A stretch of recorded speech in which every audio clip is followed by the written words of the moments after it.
संतोष देशमुख हत्या प्रकरणात भाजपचा हात आहे का? संजय राऊतांचा सवाल. जरांगेंच्या आंदोलनाची धार कमी करण्यासाठी धसांना पुढे केल्याचाही आरोप. संजय राऊतांचे आरोप म्हणजे वेडेपणा. संतोष देशमुख हत्या प्रकरणात राजकारण करू नका, चंद्रशेखर बावनकुळेंचं वक्तव्य. मुख्यमंत्री देवेंद्र फडणवीसांनी तिरुपती बालाजीचं घेतलं दर्शन. निवडणुकीतील विजयाबद्दल मानले आभार. तर राज्य योग्य प्रकारे चालावं यासाठी बालाजीला घातलं साकडं. ठाकरे गटाने घेतली ऑपरेशन टायगरची धास्ती. उद्धव ठाकरे आमदार खासदारांची साधणार संवाद.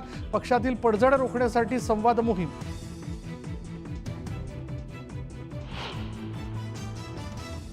ज्यांनी हिंदुत्वाला डॅमेज केलं त्यांनी डॅमेज कंट्रोल बैठका घेऊन काय फायदा? उपमुख्यमंत्री एकनाथ शिंदेंनी उद्धव ठाकरेंना लगावला टोला.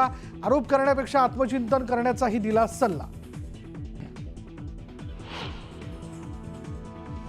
सुरुवात तुम्ही केली होती पण नियतीने तुमचा शेवट केला. रामराजे नाईक निंबाळकरांच्या स्टेटसच्या मुद्द्यावरून जयकुमार गोरेंची निंबाळकरांवर टीकेची झोड.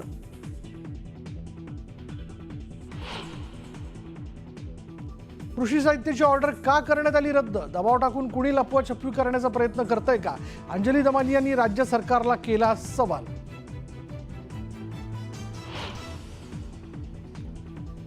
पुण्यातल्या हडपसरमध्ये एका घरात महिलेने पाळल्या 350 मांजरी.